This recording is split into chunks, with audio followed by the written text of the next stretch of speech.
अपने पसंदीदा शो के फुल एपिसोड देखने के लिए अभी डाउनलोड करें दंगल प्ले ऐप।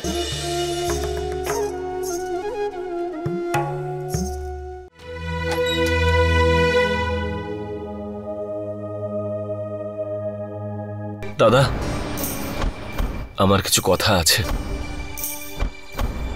উদয়, আমি কিছুক্ষণের জন্য একা থাকতে চাই, আমরা পরে কথা বলবো। ততক্ষণে অনেক দেরি হয়ে যাবে দাদা। যদি জ্যোতির ব্যাপার এখানে কথা বলতে আসিস তাহলে প্লিজ এখান থেকে চলে যা। আমার কথা তোমাকে শুনতে হবে দাদা। তুমি আর কতদিন মুখ ঘুরিয়ে থাকবে?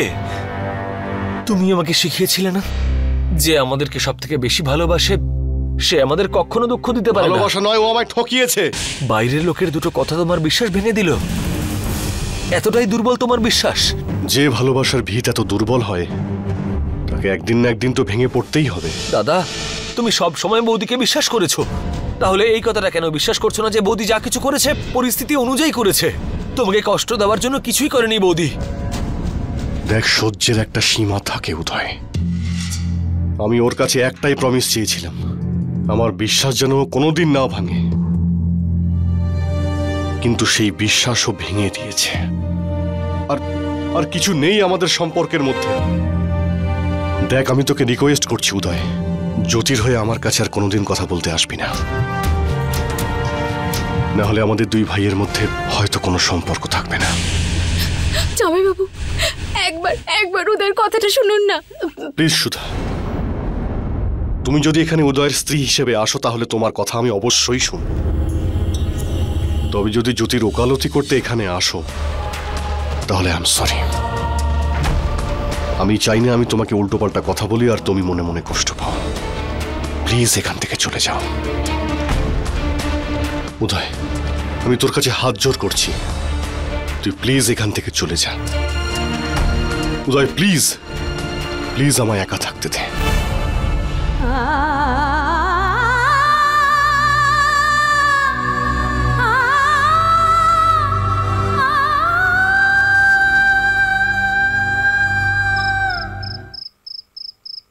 তুই ঠিকই বলেছিলিস কল্পনা।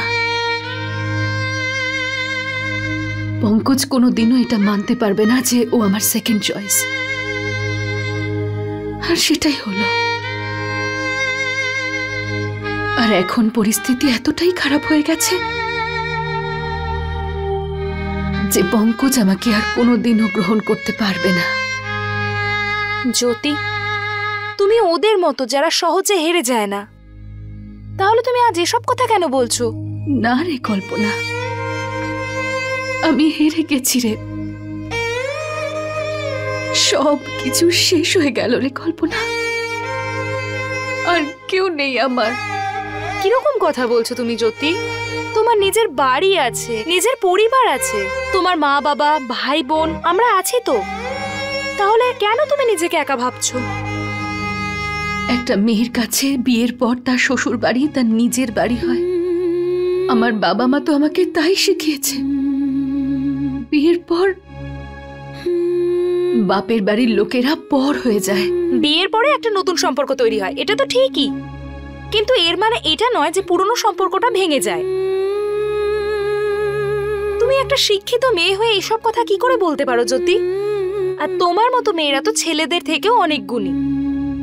আর বিয়ের পরেও সবকিছু সহ্য করে তুমি তোমার শ্বশুর বাড়ি এবং বাপের বাড়ির সব দায়িত্ব পালন করেছো। তুমি এই সমস্ত কথা ভুলেই যেতে পারো, কিন্তু তোমার মা বাবা কিন্তু এসব কোনোদিনই ভুলবে না। মা বাবা হয়তো নির্দ্বিধায় আমাকে ওদের বাড়ি নিয়ে যাবে, কিন্তু একটা মেয়ে যখন শ্বশুর বাড়ি ছেড়ে দিয়ে তার বাপের বাড়িতে গিয়ে থাকে তখন হাজারটা কথা শুনতে হয়। আমি চাই না যে আমার বাবা মাকে আমার জন্য লজ্জায় পড়তে হোক। তোমার এটা কেন মনে হয় যে তোমার শ্বশুর বাড়ির লোকজন তোমাকে মেনে নেবে না? দেখো, আমি পঙ্কজের সাথে কথা বলবো, আমি ওনাকে বলবো যে তুমি আমার কথা শুনে ওদেরকে কিছু বলনি, আর তার একটা কারণ ছিল। আর আমার পুরো বিশ্বাস আছে যে পঙ্কজ ওর নিজের ভুলটা ঠিক বুঝতে পারবে, আর ও তোমাকে এখান থেকে নিজে এসে নিয়ে যাবে।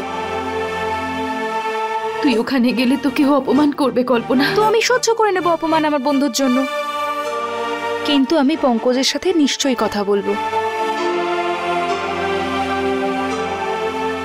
আন্টি প্লিজ আমার কথাটা বোঝার চেষ্টা করুন। আমার ওর সাথে দেখা করাটা খুবই জরুরি। কতবার আর তোমায় বলবো কল্পনা, পঙ্কজ কারোর সাথে দেখা করতে চায় না। আজ আমি পঙ্কজের সাথে দেখা না করে কোথাও যাব না। ওকে আসতে দাও ছোট মা।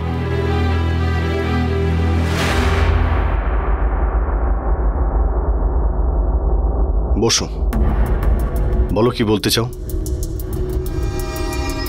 জ্যোতি তো তোমাকে বিয়ের আগেই সবকিছু বলে দিতে চেয়েছিল, ব্রজ এবং সুষমার ব্যাপারে।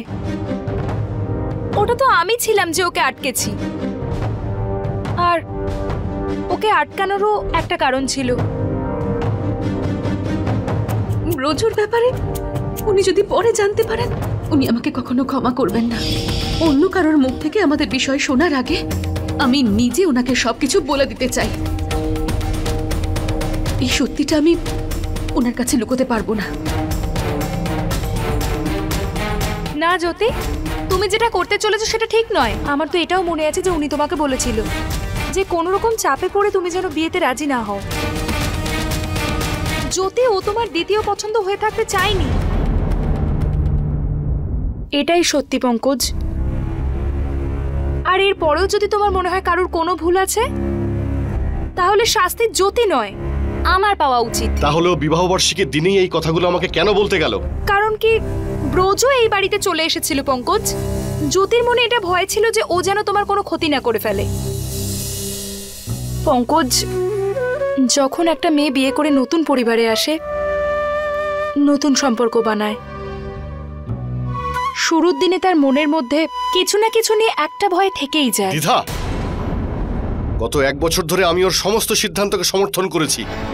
সেই জন্য অনেকবার আমাকে পরিবারের বিরুদ্ধে যেতে হয়েছে, সেটাও করেছি আমি। ওকে বুঝেছি, ওর সব কথা শুনেছি আমি। ওর দ্বিধা দূর করার জন্য এগুলো কি যথেষ্ট নয়? তা সত্ত্বেও চুপ ছিল। পঙ্কজ, আমি তো তোমাকে তুমি যে বললাম। কথাগুলো বলছো সেগুলো জ্যোতি তোমায় বলতে বলেছে। জ্যোতি ভয় নয়, বরং অনুশোচনার জন্য সব সত্যিটা বলেছে। কারণ বিয়ের পরেও জ্যোতি আর ব্রজের মধ্যে অবৈধ সম্পর্ক ছিল। ব্রজ এই বাড়িতে আসার পরেও একে অপরকে না চেনার ভান করেছিল। আমার অন্ধ হওয়ার ভালো সুযোগ নিয়েছিল এই বাড়িতে, আমার বাড়িতে। দুজনেই পাপ করেছে। পঙ্কজ, এইসব ভুল। আমি জানি যবে সুষমা এবং ব্রজর বিয়ে হয়েছে, জ্যোতির সাথে ব্রজর কোনো সম্পর্ক নেই। আর তুমি এইসব ব্রজর কথা আমি শুনে। কারো কথা শুনে এসব বলছি না কল্পনা। তুমি একজন সাইকিয়াট্রিস্ট না? এটা তো অবশ্যই জানো যে ভগবান যখন আমাদের মতো মানুষদের দৃষ্টিশক্তি ছিনিয়ে নেয়, তখন আমাদের বোঝার আর শোনার শক্তি অনেকটাই বাড়িয়ে দেয়। জ্যোতি ব্রজর কাছে ভালোবাসা তো পেয়েছিল, কিন্তু এত টাকা আর এত আভিজাত্য ওর ছিল না। তাই ও আমাকে বিয়ে করেছিল, একটা অন্ধ অসহায় ছেলেকে। পঙ্কজ, এসব কি বলছো তুমি? ব্যাস, আমার যা বলার ছিল তা আমি বলেছি। তুমি এখন আসতে পারো। আর প্লিজ, আর কোনোদিন তুমি তোমার বান্ধবীর হয়ে এখানে আসবে না।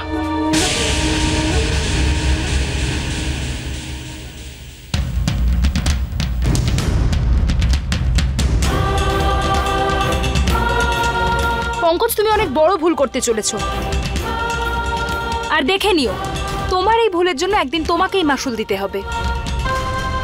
সেই দিনটার জন্যে আমি অধীর আগ্রহে অপেক্ষা করে থাকবো কল্পনা।